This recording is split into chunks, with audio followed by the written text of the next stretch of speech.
Report जो election commission जमा कराई सबसे अहम खबर है, इसके मदरजात जिसके बारे में हम मुसलसल इस प्रोग्राम में जिक्र कर रहे हैं। यही नहीं जो कुछ हिस्से हमने प्रोग्राम के पहले हिस्से में डिस्कस की, मज़ीद तफसीलात जैसे जैसे आ रही हैं आपको शेयर कर रहे हैं। ये सब कहने के बाद इलेक्शन कमीशन ये भी कहता है कि इलेक्शन कमीशन की ज़िम्मेदारी सिर्फ इंतखाबात के इनेकाद नहीं बल्कि साफ़ और शफाफ इंतखाबात का इनेकाद यकीनी बनाना है। 8 अक्टूबर को इंतखाबात का इनेकाद ज़मीनी हक़ाइक़ की रोशनी में किया। अगर 8 अक्टूबर से पहले इंतखाबात हुए तो मुल्क में अनारकी और अफरा तफरी फैलने का खदशा है और हम ये जिम्मेदारी उठाने को तैयार नहीं। फवाद चौधरी साहब, इलेक्शन कमीशन तो ये सब भी तजवीज़ कर रहा है, अहकामात बजा लाना तो दूसरी बात है। देखिए, बात यह है, मुझे सिर्फ आप ये बता दें, इलेक्शन कमिश्नर इसके बाद अपने ओहदे पे क्यों है? अगर वजीर दाखिला ये कह रहा है कि मुल्क में सिक्योरिटी इतनी खराब है कि हम बेसिकली दहशत गर्दों के रहमो करम के ऊपर है, अगर कोई भी थोड़ी सारी ऑनर वाला बंदा भी हो वो ऐसा बयान देने से पहले इस्तीफा दे। इलेक्शन कमिश्नर ये कह रहा है कि मैं इलेक्शन कराने की मैं नहीं हूँ। 10-100 मिलियन रुपया अपने घर के ऊपर खर्च कर रहा है, सिर्फ तीनों और आयश के ऊपर ही 10 करोड़ रुपया माशाल्लाह जो है वो खर्च कर रहा है और बेशर्मों की तरह फिर वहां पे भी बैठा हुआ है। तो आप उनसे मुस्ताफी होने का मुतालबा कर रहे हैं? अब भाई जाहिर अगर वो इलेक्शन नहीं करा सकते तो इस्तीफा दे। और अगर इस सूरत हाल में इसी चेयरमैन ईसीपी मुस्ताफी हो जाते हैं तो क्या स्टेटस बचेगा इलेक्शन कमीशन का? देन तो इलेक्शन बिल्कुल नहीं हो पाएंगे। कमिश्नर बन जाएगा, सुप्रीम कोर्ट अपना अरेंजमेंट करेगी आर्टिकल 187 में। इशू ये है, मुझे आप बताएं, 70 साल इनकी उम्र है, मुझे समझ नहीं आती इन्होंने कितने साल और जिंदा रह लेना है जो इस तरह की हरकतें कर रहे हैं। कोई लेगेसी भी छोड़ता है बंदा, कोई अपनी थोड़ी शर्म या होती है, अपनी को फैमिली के लिए बंदा सोचता है कि कल जब मैं जाऊंगा तो पीछे जो लोग हैं वो कोई इज्जत से मेरा नाम ले सकें। ये थोड़ा ये कि बताएगा जो बताएगा मेरे इनका रिश्तेदार और लोग अंडे टमाटर मारेंगे उनको। तो आप जब कि इन्होंने हाथ उठा दिए, आप जब इन्होंने हाथ उठा दिए, ना कर दिए, तजवीज भी दे दी कि एक ही मरहले में करवाएं। इन पे कोई किसी की उम्मीद नहीं है। ये सारे तो ऐसे, ये तो सारे एक शतरंज के मोरे प्यादे हैं, इनकी क्या हैसियत? जो शतरंज की जो जिनके पास चालें हैं उन्होंने फैसला करना है। सुप्रीम कोर्ट ने फैसला करना है कि उन्होंने इलेक्शन कराना है और उसके लिए सुप्रीम कोर्ट के इदारे को बचाना है या नहीं बचाना। सुप्रीम कोर्ट के तो ऐसे किस्से कहानी है, कोई इधर वाले कह देंगे वो कहेंगे नहीं करा सकते, सुप्रीम उधर वालों ने जोर पकड़ा तो कहेंगे करा लेंगे। इनका क्या है? सुप्रीम कोर्ट के अलावा और किसकी जिम्मेदारी है? सुप्रीम कोर्ट के अलावा वफाकी हुकूमत की जिम्मेदारी है, पाकिस्तान के इदारों की जिम्मेदारी है, एस्टेब्लिशमेंट की जिम्मेदारी है इलेक्शन करवाए।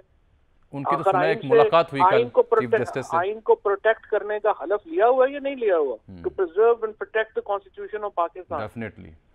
तो अब होगा क्या इस रिपोर्ट की रोशनी में? मुझे आप बताएं, ये प्रोटेक्ट और प्रिजर्व हो रहा है पाकिस्तान का आइन? फिलहाल तो नहीं हो रहा, किसी हवाले से भी नहीं हो रहा। तो अगर फिर सब लोग ये, फिर तो देखो ना, फिर तो पाकिस्तान के अवाम ने फैसला करना है। अगर पाकिस्तान के अवाम समझते हैं कि हमारे राइट्स की कोई हैसियत नहीं है, दुनिया में देखें राइट्स घर बैठे नहीं मिलते, राइट्स के लिए तो लड़ना पड़ता है। दुनिया तो लड़ी है और कई 1-2 साल तो कोई वक्त नहीं है कौमों की जिंदगी। तो सब ये वैसे शिकस्त है किसकी? सुप्रीम कोर्ट के फैसले पर अमल ना होना, क्या ये हुकूमत की शिकस्त है, इलेक्शन कमीशन की, पीटीआई की, या रियासत की बहसियत मुजमुई? ये तो पाकिस्तान के हर सिटीजन की शिकस्त है। बेसिक राइट, मेरा रिश्ता क्या है रियासत से? मेरा रिश्ता रियासत से ये है कि मैं हुक्मरान अपने वोट से चुनूंगा और रियासत मेरे से टैक्स लेगी। ये कॉन्ट्रैक्ट है जिसके ऊपर मॉडर्न रियासत जो है वो खड़ी है।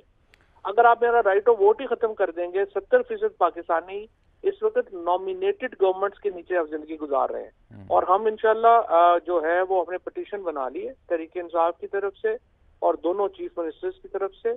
हम कल या ज्यादा से ज्यादा परसों हम जा रहे हैं सुप्रीम कोर्ट में। किस सिलसिले में? ये केयर टेकर गवर्नमेंट 90 दिन के लिए बनी थी, इससे वो तो मुद्दत खत्म हो गई, चल सकते, वो मुद्दत खत्म हो गई है। अब यहाँ पे गवर्नमेंट नहीं बन सकती। आप एडमिनिस्ट्रेटर्स मुकर्रर करें जो कि इलेक्शनों तक डे टू डे पे चलाएं, बिकॉज उसका कोई प्रेसिडेंट है? इस पे तो कॉन्स्टिट्यूशन खामोश है ना, कॉन्स्टिट्यूशन नहीं है।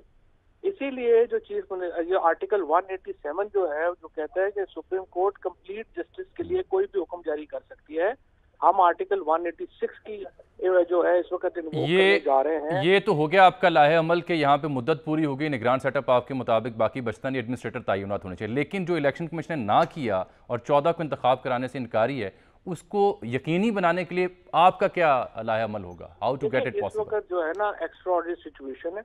आर्टिकल 187 ही वो पाकिस्तान के आइन का वाहिद हल है वाहिद आर्टिकल है जो इस वक्त सुप्रीम कोर्ट को ये इख्तियार देता है कि वो पाकिस्तान के आइन को बहाल करने के लिए, इस वक्त आइन खत्म हो गया, आइन को बहाल करने का इख्तियार आर्टिकल 187 में सुप्रीम कोर्ट ने इस्तेमाल करना है। अब सुप्रीम कोर्ट के हमें जो है वो हमने ये तवक्को भी है, जैसे खान साहब ने ये कहा है, इमरान खान ने ये कहा है कि हमारी जमहूरियत सुप्रीम कोर्ट के कच्चे धागे से इस वक्त जो है वो सिर्फ बची हुई है। तो सब last but not the least, ये जो डायलॉग की बातें हुई, जमात इस्लामी भी आपसे मिली, पीपल्स पार्टी भी एक्टिव है, वो भी मिलना चाह रहे हैं आपसे पहले इत्तेहादियों से मुशावरत करने के बाद। एक खबर ये आई क़यास राय की सूरत में कि गालिबन पीटीआई ने कुछ शराइत रखी है मुज़ाकरात के लिए, मुकदमात ख़त्म किए जाए वगैरह वगैरह। आपको यार पहले अजमान एक बात है, पहले आप रिपोर्टर से पूछा करें कि ये आपको ये खबर किस व्हाट्सएप ग्रुप से आई है। प्रॉब्लम ये हुई, मसलन आप जरा देखें ना कि जो जजेस की लड़ाई, नहीं मैं जरा समझ लें, जो जजेस की लड़ाई का सारे लोगों ने, हमारे दोस्तों ने, कईयों ने ट्वीट भी कर दिया कि जजों में लड़ाई हो गई है, काजी फायज ईसा साहब ने और उमरता बंदयाल साहब ने जनाब एक दूसरे को लाठियां मार दी हैं। मुझे ये बताएं, सुप्रीम कोर्ट ने प्रेस रिलीज जारी की तो सुप्रीम कोर्ट जरा बुला के जरा चेक तो करे ना कि किस व्हाट्सएप ग्रुप से वो खबर आई थी या किस व्हाट्सएप नंबर से साथियों को फीड किया गया था। इसी तरीके से ये कहना कि इमरान खान अपने केसेस के लिए बात करना चाहता है, इमरान खान को जरदारी या नवाज शरीफ पे वो केसेस पे बात करेगा, ये कहना कि ये जरा चेक करें कि किस व्हाट्सएप ग्रुप से ये खबर जो है वो साथियों को दी, यानी आपने पता चल जाएगा। कोई शराइत नहीं रखी और आप अभी भी विलिंग हैं अगर डायलॉग की कोई संजीदा एफर्ट होती है तो। देखें, डायलॉग ये होनी है सिर्फ इलेक्शन के फ्रेमवर्क के ऊपर और आइन के अंदर। प्रोविंशियल इलेक्शन पे तो बातचीत नहीं हो सकती, वो तो आइन में सुप्रीम कोर्ट ने हुक्म दे दिया, तो उसके ऊपर तो बातचीत नहीं होनी। कौमी असम्बली के इलेक्शन के ऊपर बातचीत करनी है, फ्रेमवर्क के ऊपर बातचीत करें।